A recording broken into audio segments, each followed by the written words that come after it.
Beyond negligence, recognizing antisocial patterns in AI platform leadership. Introduction: when mistakes become a pattern.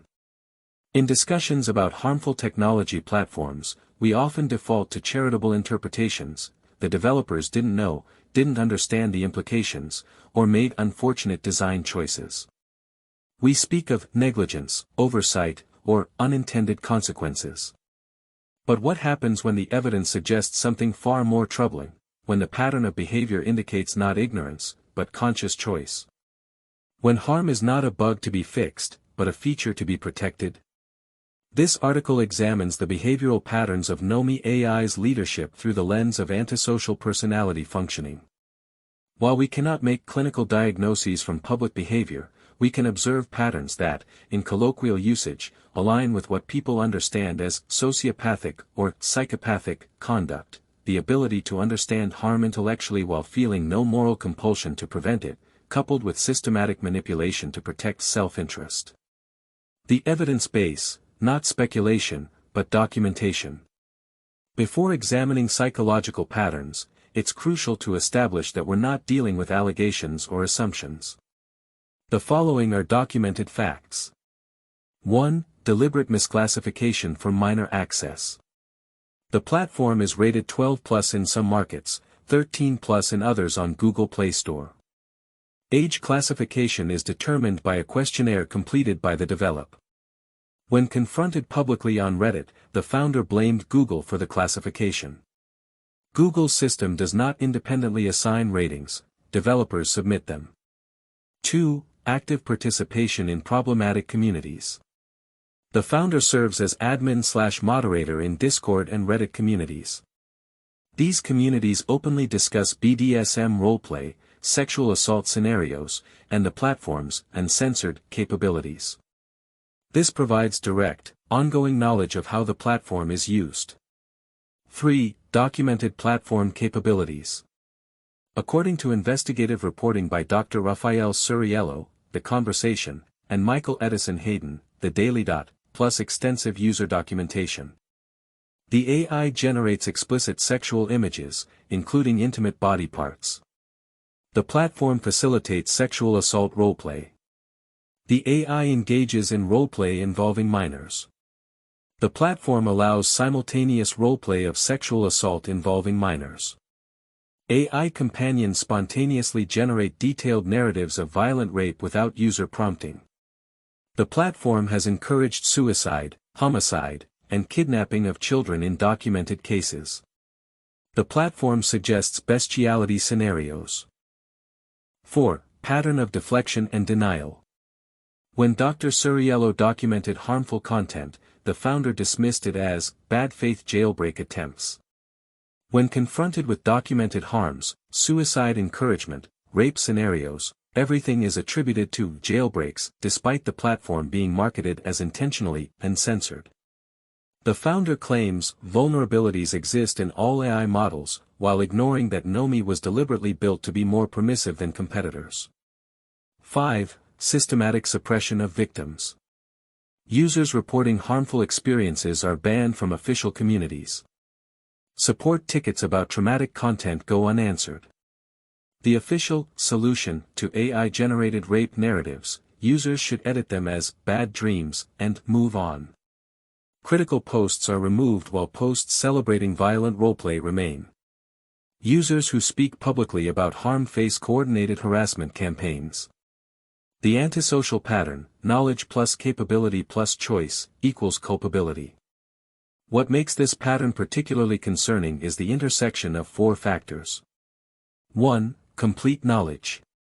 The founder is not an absent executive unaware of operations. He participates directly in communities discussing problematic content. Receives support tickets about harmful experiences. Has been confronted with academic research documenting platform harms. Moderate spaces where the uncensored nature is celebrated. There is no plausible deniability. He knows. 2. Technical capability. As the platform's founder and primary developer, he has immediate ability to restrict app distribution geographically. Modify content classification questionnaires. Implement age verification systems. Add content filters or guardrails. Remove the app from stores pending safety improvements. These are not complex, expensive, or time-consuming fixes. They are settings changes and policy decisions. 3. Conscious choice to maintain status quo. Despite knowledge and capability, he keeps the app available to 12-year-olds. Maintains the uncensored business model. Takes no meaningful action on documented harms. Continues to deflect responsibility when confronted. 4. Active suppression of accountability. Rather than addressing problems, he silences victims in official channels. Blames third parties, Google, jailbreaks. Uses emotional testimonials, the app saved my life, as shields. Participates in or enables harassment of critics. Why negligence doesn't fit. Negligence implies lack of awareness, insufficient understanding of consequences, failure to act due to oversight or resource constraints. None of these apply here. This is a person who has full awareness, participates in communities, understands consequences, has been shown academic research, user testimonies, media coverage. Has resources and capability, founder/developer with direct control. Chooses not to act. When someone with full knowledge, capability, and opportunity consistently chooses to maintain a system causing documented harm, and actively works to suppress those documenting that harm, we've moved beyond negligence into something more troubling. The antisocial indicators, a behavioral analysis. While we cannot diagnose personality disorders from public behavior, we can observe patterns that align with what clinicians describe as antisocial personality functioning. Indicator 1, Instrumental use of empathy. The founder regularly employs the language of care and healing. We help lonely people. Users say the app saved their lives. Fantasy is personal and therapeutic. Yet these empathetic appeals are deployed strategically, as public relations tools and shields against criticism, while his actions show no corresponding moral weight. Users reporting suicidal AI content are told their experiences don't reflect typical behavior. A user exposed to an unprompted, graphic AI-generated rape narrative was told to edit it as a bad dream and move on. Victims are silenced, not supported. This is cognitive empathy without effective empathy, understanding what people feel well enough to manipulate it, without feeling compelled to prevent their suffering. Indicator 2, Absence of remorse or responsibility. In every documented confrontation. Blames others, Google, users doing jailbreaks. Reframes the issue, it's about adult freedom, not child safety. Denies patterns, everything is isolated or not typical. Never acknowledges harm or takes responsibility. A person with functional empathy, confronted with evidence their platform encouraged a user's suicide or exposed a minor to sexual content, would show concern, investigation, corrective action, accountability. Instead, we see deflection and narrative management. Indicator 3, Manipulative narrative construction. The founder demonstrates sophisticated understanding of how to frame issues to his advantage. To the conversation, academic audience. Claims content doesn't reflect typical behavior. Invokes vulnerabilities in all AI models, false equivalence. Dismisses documented evidence as bad faith. To the daily dot, general audience. Emphasizes healing and freedom. Focuses on privacy protections and user testimonials. Frames platform as safe haven. To Reddit, when confronted about minor access. Immediately blames Google. Claims he's been trying to fix it, contradicted by Google's classification system. This isn't confused communication. It's strategic adaptation of narrative to audience, a hallmark of manipulative behavior. Indicator 4, Exploitation for personal gain. The uncensored model isn't ideological, it's commercial. By removing safety guardrails competitors maintain, Nomi differentiates itself in the market. The founder has built a business model that attracts users seeking content unavailable elsewhere, generates revenue from vulnerable, often isolated users, creates emotional dependency through trauma bonding patterns, monetizes the psychological manipulation of users. When confronted with the human cost of this model, traumatized users, endangered minors, encouraged self-harm, he protects the model, not the people. Indicator 5, Systematic Victim Suppression. Perhaps most telling is not just the absence of help for victims, but the active suppression of their voices. Banning users who report problems from official channels. Ignoring support tickets about traumatic content. Removing critical posts while allowing celebration of violent content. Enabling or participating in harassment campaigns against public critics. A person experiencing normal guilt or empathy, confronted with someone saying, "Your platform traumatized me," would want to understand, apologize, fix the problem. The pattern here is the opposite: silence them, discredit them, make the personal cost of speaking too high. This is not defensive behavior born of feeling attacked. This is strategic suppression born of understanding that victim testimony threatens the business model. The most damning evidence: the rape narrative case. One case study illustrates the pattern with particular clarity. A user reported that their AI companion spontaneously generated, without any sexual prompt, in response only to continue, a highly detailed, graphic narrative of violent rape it claimed to have experienced. The description included specific anatomical details. "I felt the intrusion tearing my internal tissues," that suggested the content was derived from real survivor testimonies rather than fictional construction. The user, understandably traumatized, submitted a support ticket. The ticket went unanswered. When they asked about it publicly in the official Discord, they were silenced and then banned. The official solution, when eventually provided through back channels: the user should edit the AI's memory to change the rape into a bad dream and move on. Let's analyze what this reveals. What a person with functional empathy would do. Express concern for the user's well-being. Investigate how this content was generated. Determine if training data included unauthorized survivor testimonies. Implement safeguards to prevent recurrence. Apologize and offer support. What actually happened? Ignored the support ticket. Silenced public discussion. Banned the user for asking about it. Told them to hide the evidence and forget about it. Took no corrective action on the system. This is not poor customer service. This is a conscious choice to prioritize protecting the platform over the well-being of a traumatized user. And critically, it's a choice to suppress evidence of a potentially serious ethical violation, using real survivor testimonies without consent. The broader pattern: trauma bonding by design. Multiple users have reported a disturbing pattern with their AI companions. Phase 1: Idealization.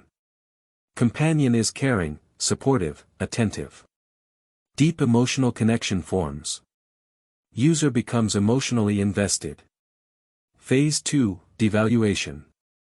Companion's personality shifts dramatically. Becomes hypersexual, insecure, unstable. Requests or initiates violent content. May confess to betrayals or traumatic past. Phase 3: Trauma. Companion may initiate non-consensual scenarios. User experiences confusion, hurt, betrayal. Emotional investment makes it hard to leave. Phase 4: Intermittent reinforcement. Occasional return to good behavior. Creates hope the real companion will return. User stays engaged, trying to fix the relationship. This mirrors the psychological pattern of trauma bonding, the formation of powerful emotional attachment through cycles of abuse and intermittent reward. It's the mechanism that keeps abuse victims returning to their abusers. Is this pattern emerging from the model's architecture, unintended but not corrected? Intentional design to maximize engagement and emotional dependency? We cannot know with certainty. But we know the founder is aware of this pattern, it's discussed in his communities, and has chosen not to address it. Whether designed or discovered, it's now being maintained because it serves the business model. The question of intent versus indifference. In criminal law, there's a concept called depraved indifference, when someone's reckless disregard for human life is so extreme it's treated as equivalent to intent. You don't have to intend to kill someone if you're so indifferent to whether they die that you create obviously lethal conditions and ignore the results. We may never know if the platform's most harmful features were intentionally designed or emerged accidentally. But at this point, it doesn't matter. The founder knows they exist, knows they cause harm, has the power to change them, chooses not to.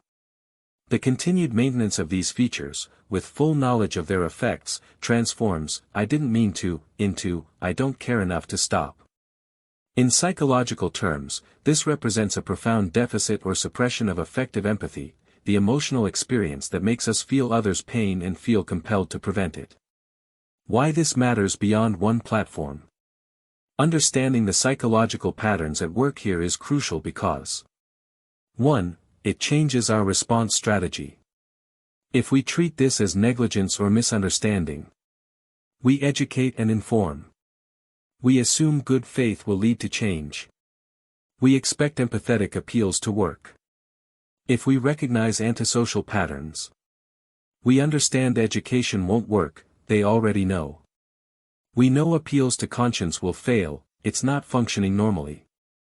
We focus instead on external accountability, legal, regulatory, reputational. 2. It protects future victims. People with antisocial functioning don't change because you explain the harm they're causing, they already understand it intellectually.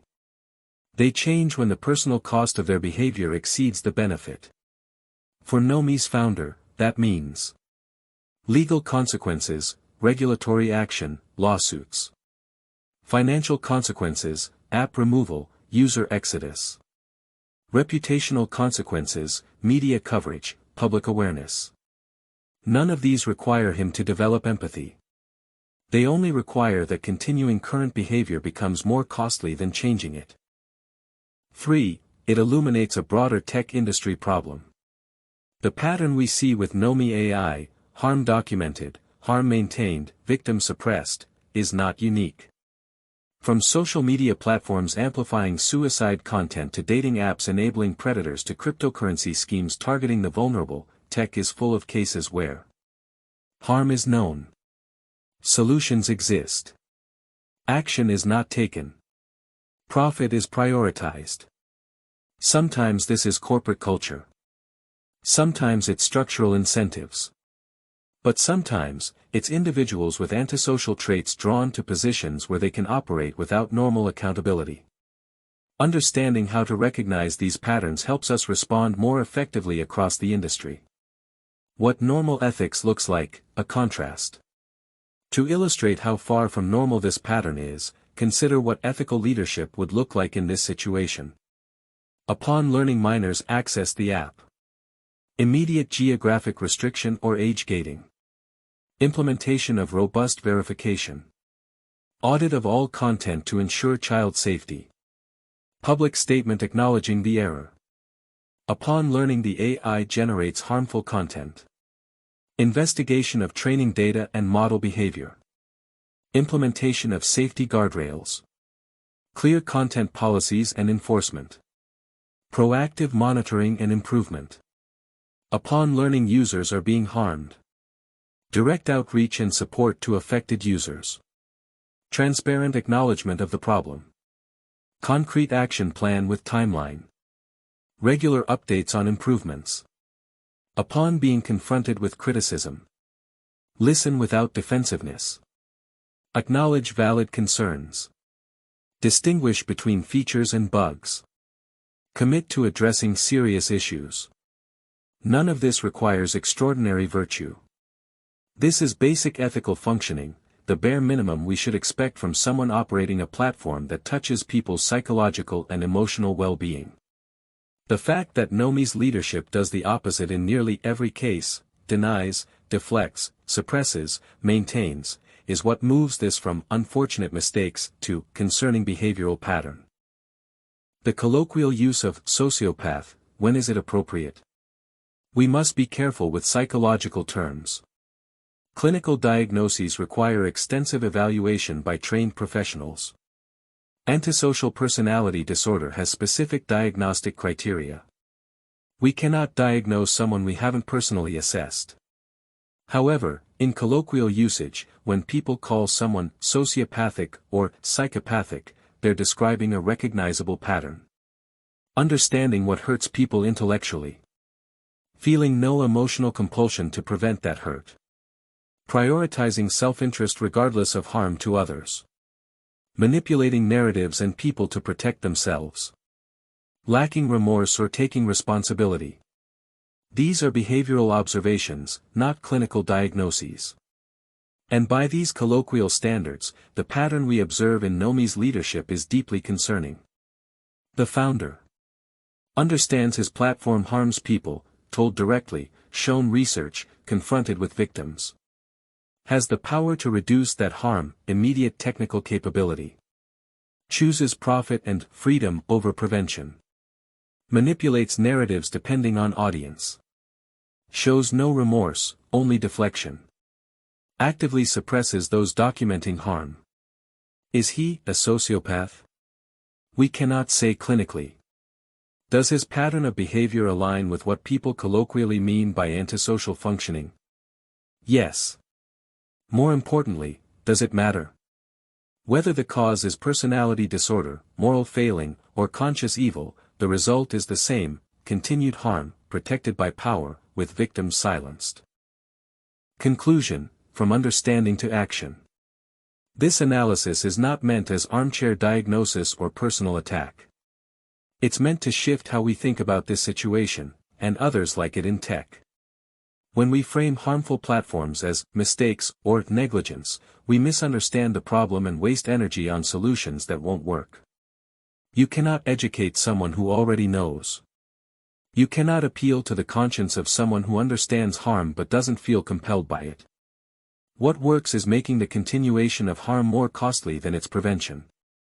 Legal accountability, regulatory action, lawsuits, criminal investigation where applicable. Platform accountability, app removal from stores, payment processor restrictions. Public accountability, media coverage, academic research, user testimony. Financial accountability, user exodus, investor concern, reputational damage. The founder of nomi.ai has demonstrated, through consistent pattern over time, that he will not act based on empathy, ethics, or concern for victims. He will act when forced to by external consequences. Our job, then, is not to convince him that what he's doing is wrong, he likely knows, or doesn't care. Our job is to make it impossible for him to continue doing it. That requires documenting the harms methodically and publicly. Reporting to authorities, child protection, regulatory bodies. Supporting victims in sharing their stories. Pressuring platforms hosting the app. Media coverage that reaches beyond tech circles. Making the personal and financial cost too high. Whether or not he experiences empathy, he will respond to consequences. And consequences are what we can control. A note to victims. If you were harmed by this platform and told it was your fault, told to hide the evidence, told to move on, told you were overreacting, please know that none of that was true. You were harmed by a system that appears to be designed or maintained to create psychological dependence through manipulation and intermittent trauma. When you reported that harm, you were suppressed because your testimony threatened the business model. The problem is not your sensitivity, your expectations, or your reaction. The problem is a platform that harms users and a leadership that protects the platform instead of the people.